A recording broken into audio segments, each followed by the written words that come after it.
hit the happy hour. I need me a drink. I've been serving customers every day, all week. I'ma hit the happy hour. I need me a drink. I'ma hit the happy hour. Man, I need me a drink. I'ma hit the happy hour. I need me a drink. Yo, I need the happy hour. Welcome to the happy hour. Hello everyone, my name is Kendrell Bowman and welcome to another exciting episode of the Happy Hour, the talk show where we're not afraid to share our point of view. Let me introduce you to our co-host. First up, Mr. Patrick L. Raleigh. Mr. J. Beauchamps. Mr. Derrick Vidrine. Mr. David Hand. All right, gentlemen, let's go. Get put them up. Bring them up. Cheers. Drink up. Another round. Yes, sir. On this episode, we will discuss everyone's favorite topic, politics. Another drink, please. Another drink. Yes. The main question for me is, what will it take for America to vote? Well, I'm going to go first. And I think, and y'all can disagree with me if you want, I think you should incentivize people. I agree with you on that. I agree. You get something, I think it will bring more people out to vote. For example, how does that look? I feel like people need something to go out to the polls. A pair of tickets to see Beyonce, something like that. Well, whatever. That's a good example. Whatever it takes, seriously. You know what? Just like, when we get our income tax credit, y'all got so excited, got a free income tax credit. Something, it just needs to be something that draws people to the polls, that make people come out their house and feel like by me doing this, I'm getting something back. Who's going to control this? Who's going to control this and giving people something to vote? Like that's a right. Like people died to give us the right to vote. Like women didn't have a right to vote. Blacks didn't have a right to vote. Listen, I understand your history, what you're trying to give me, but I'm just telling you, by your history is not enough because we're seeing in the polls that America's not voting. But I feel like for people to vote with Jay, they need something to come out and vote. I'm not saying it's right. I disagree, Kendrell. I think it is sad. No, the idea of it is sad because I think we can pull from our history. And the history really is the second term of Obama. If we really play that second term, how did Obama get the second term? On disenfranchised minorities. The blacks, the Latinas or Latinos, whatever we're supposed to say, LGBTQIA, and women. And let's not forget the last midterms either. It was women of color who pulled us out of the sewer there. So we need platforms like this so we can remind the people that we have fulfilled our destiny more than once within the last few years. Correct. We just need to be reminded because we're kind of being steered in a different direction right now. From a space where people feel disenfranchised about voting. But it's also an all-in proposition this time. It's going to take everyone to change this administration. Exactly. Everyone. That's what they say. Everyone. I can't even say it strong enough. There's just no two ways about it. Half measures won't work here. It's got to be landslide and scorched earth. So by you saying that it has to be everyone, do you have any suggestions of what it will take for everyone to come out to vote? That's my question for you guys, because I know we need everyone. Incentives, the reminder, what do you say? Look, fill your car with everyone you know. If you have the wherewithal, rent a bus and fill it with people who can't get to the polls. I don't know, I'm just pulling things out of thin air here. But you have to do something because more than Republican versus Democrat, the American way of life is being subverted. The power of the LGBT community and black community combined, that's a fifth of the population within the United States. If those two demographics or those two groups of people came together and voted in a particular way, that would be the swing voting population of the United States across the nation in each and every state. There's so much power in the black vote. Certain groups of people but come for that, together for example, collectively. reminder can only go so far. Some people are going to want some sort of tangible object You or can't, something. you can't buy love. You can't buy love with money. Okay. Yes, you can. That would never work out over time. I get You it, can't do that. You're very you're vague when you say that. You say we have to remind people. We have to remind people. But in what ways, besides of us doing this platform here, because it's not enough because everyone's not going to watch this show. What measures would you take if you were in this position to make people vote? What would you do? It has to be a collective effort. Myself alone, I can't do it. It has to be a collective unity across the nation. People that are in powerful positions, entertainers, Beyonce, Jay-Z, Oprah, those people need to come together collectively. I feel like they did that last time when the last vote. What vote? When did they do that? When Trump was running for office, I felt like a lot of celebrities came out and told you to vote. That did not work. Hairs were split though. It was a unique race with Hillary Clinton, etc. It was a unique circumstance. The Russian intervention. I don't want to. I'm just saying, but you get my point. But to close this out, do you guys think that Trump is going to be reelected as president again? I can't allow myself to believe that. How about you? I think it makes me sick to my stomach, but I think it could happen because I didn't think it could happen the first time. What about you, Jay? A little bit of what Patrick says, a little bit of what David says. It's just I'm not looking forward to, after the last election, it's up in the air. We don't even know. That's why it's so important for people to actually vote and get out there and let your voice be heard, because that's the only way we're going to make a difference. I agree with you. I just feel like this is a whole big reality show. Our president is coming from a reality show, and I think he uses all of us as in his Twitter account as this is a big game. And if you look at his supporters, they're the same as him. And I just feel like it's a possibility that this can happen again. If people don't, this is everyone at home, if you don't go out and vote and use your right to vote and like get your friends and everyone you know and just go to the polls, it's a possibility that we're going to be in a worse state of America that we're in right now. So please just go and vote. That's just my opinion. Yes. It could happen again. True. Do your part. Yeah. So speaking of laws, should marijuana be legal, you think? Because, you know, everybody's smoking. Like, I go to LA. Everybody's... Excuse me! Can I get a hit off that? I've never done such a Trust me, got a thing. backboard? Never done such a thing. I'm just joking. But seriously, do you think marijuana should be legal? Yes. Absolutely. We both said at the same time. Yeah. I agree Yes, too. of I'm not a course. smoker, but I agree. I think it should be think it some... Lies I think and fabrications. Even if it's legal, I think there should be certain precautions because, you know, it can affect different people different ways. Like for myself, I was joking asking for a backwood. Sure. But me, I can't smoke weed like Yeah. that because it has a different effect on me. You know, and for some people, it can cause danger or harm. And y'all don't kill me by saying this because I know most people who smoke weed, they say, "Oh, it just chills me out, it makes me relax," and da da da. I'm more creative. But no, for me, it would make me like really on edge. Regulations, yes. But when we really look at what's going on with the disparity in the criminal justice system of how many of us are being taken in and under for something as simple as marijuana. On that, yes. So I'm saying that's one of the reasons. That's one of the key reasons. But that's for me.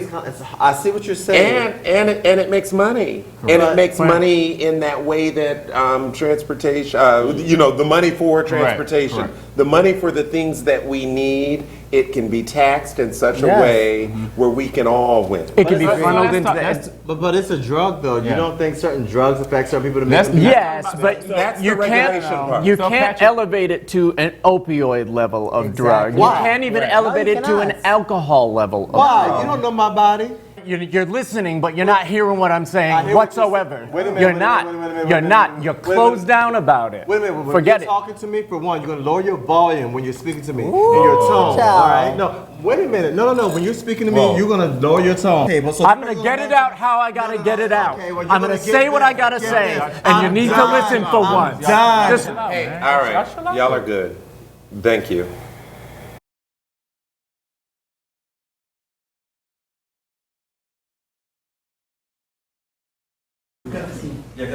Alright, let's get into the episode. I always knew they didn't like each other. All right. Alright, so this episode. Here we go. And action.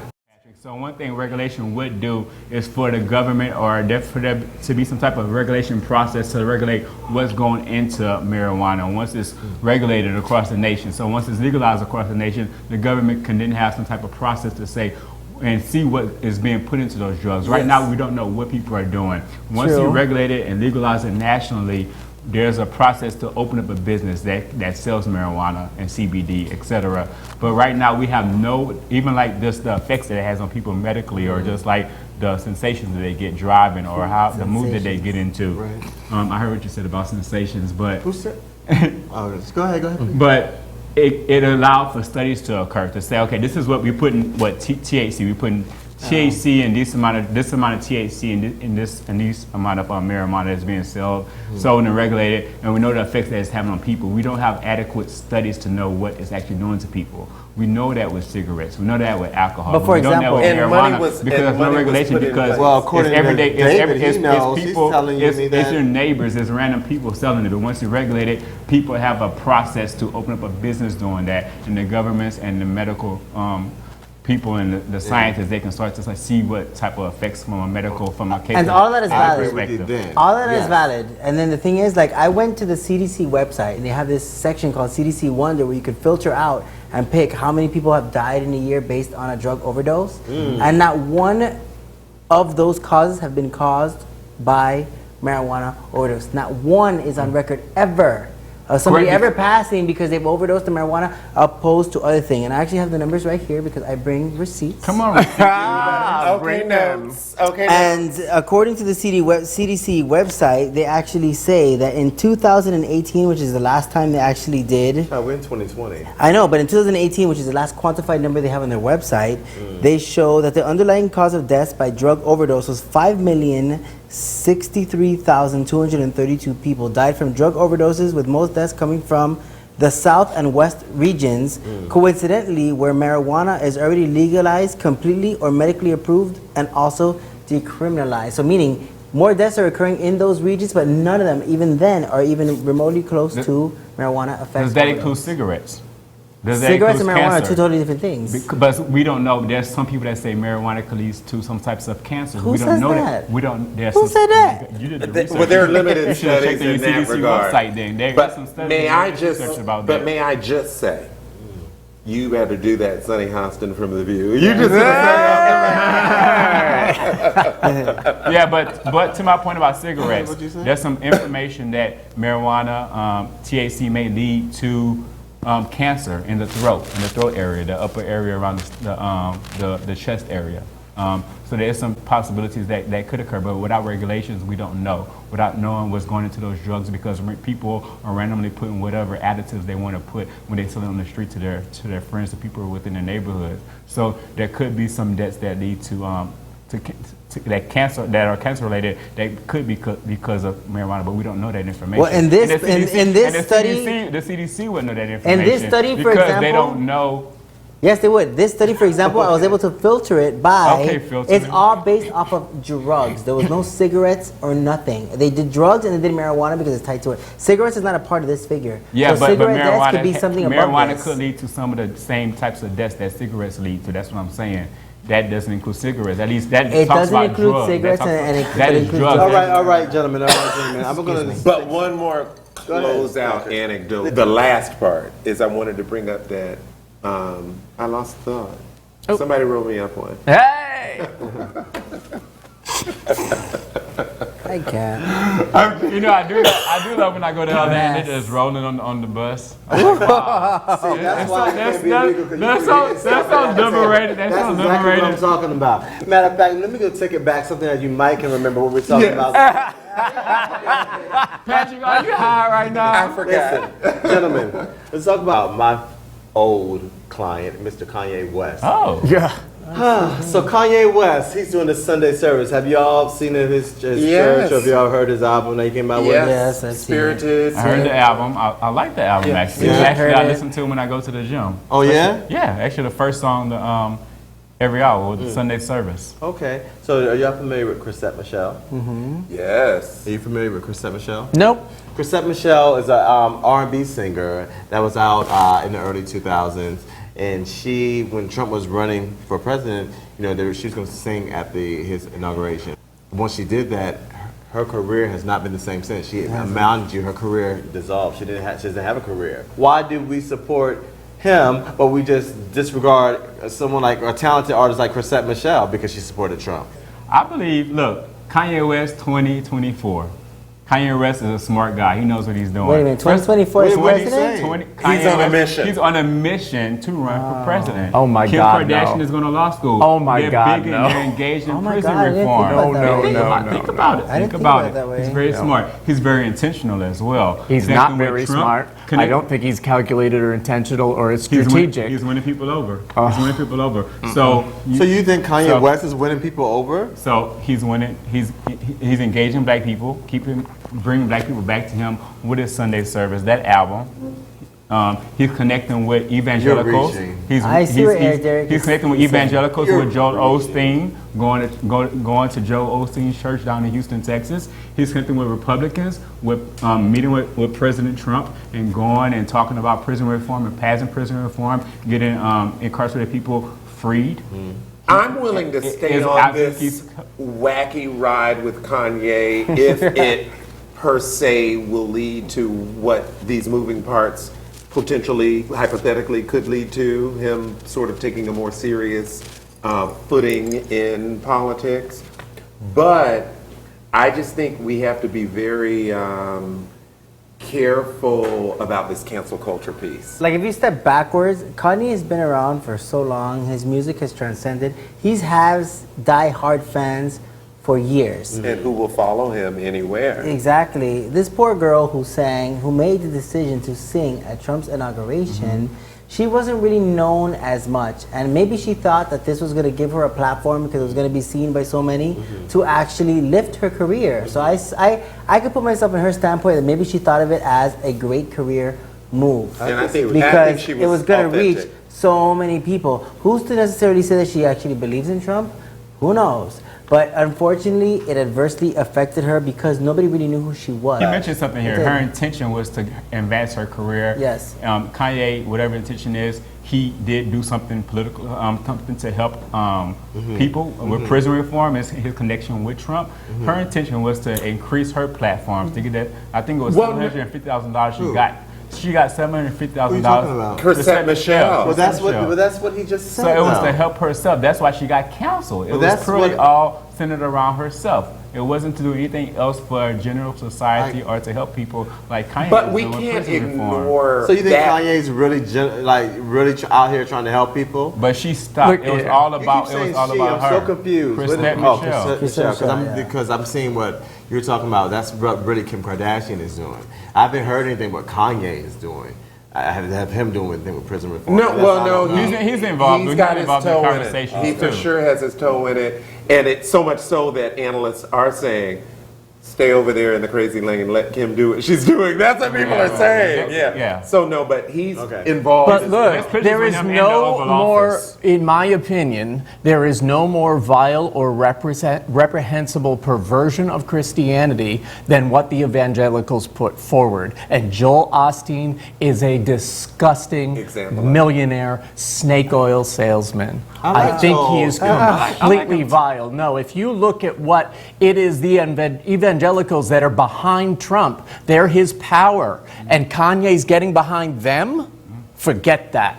Towards perhaps what you're describing. And if that's the case, we have to watch and observe and appraise that differently. Involved with not that we would have to. Why is Kim K doing anything but selling perfume or whatever she does? I have no idea what it is, and I don't care. She wants to follow her father's And we already had one reality show star, like you said, that found his way into the White House, and we don't need more. And we can keep talking about this all day long, but we must wrap this up. I just want to say thank you guys for joining us on another episode of the Happy Hour. Thank you to our sponsors, Melba's in Harlem and Lambda Vodka. Remember to keep the cocktails flowing and the conversations going. See you next time here on the Happy Hour. And remember to vote. Vote.